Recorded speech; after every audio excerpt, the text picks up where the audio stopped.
Tonight, the Buckler Report on a failing school that has reinvented itself.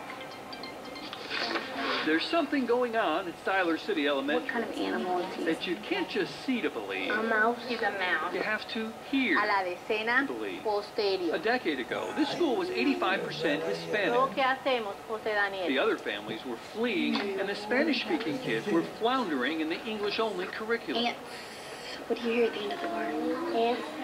Principal Angie Brady Andrew Been here the last 7 years as the principal. knew she had to do something.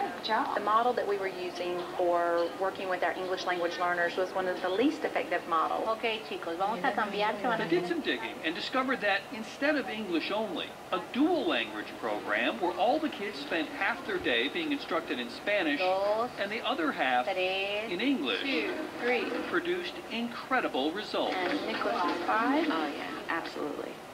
I think this is the trend, But to this point, or it should be. the dual language option is still voluntary. The very first year we started this program, it was a giant leap of faith for 10 native English-speaking families who signed up for our program because there were then and there still are people in our community who say, what? You're teaching children Spanish? This is America. You're supposed to be teaching children English.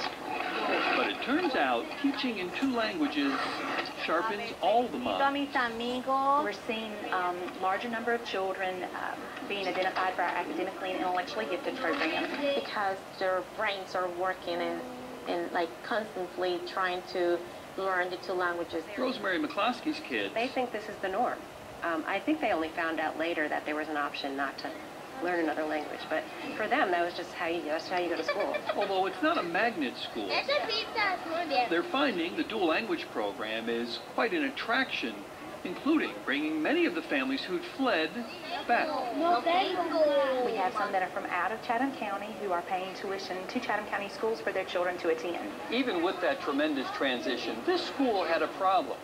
A lot of these kids are not from academically oriented families, so during the summer when they're not here, they would regress. That's when the folks at Siler City Elementary decided it was time to start taking this school to them. Through a series of donors, they've collected books, I don't even really know how many books we have. more than 5,000, that they ferry around in a van that has kids running to it Hey guys, come on up. as if it were the ice cream truck. If you finished kindergarten and first grade, probably in here. During the school year, they make comparable gains. It's when they're not in school and the education stops for an economically disadvantaged child. So when their education stops in June, it literally stops. Not as long as the bookmobile is running. Because for some children, this is probably the quickest, easiest way they'll get books for reading. It's for us to travel to them. What are you here for? Books. Love to see their happy faces. They're pretty excited. Most of these kids that the bookmobile serves are Hispanic. Summer program, all books in English. But that not only keeps their achievement gap See you smaller, next week. Número 6. when school starts again, Número 6 en inglés. they find the Spanish-speaking kids no longer hide academically. Write down some feelings that the character has. Instead, they feel the dual language system is an invitation to join in the process Distribution and occasionally help. means like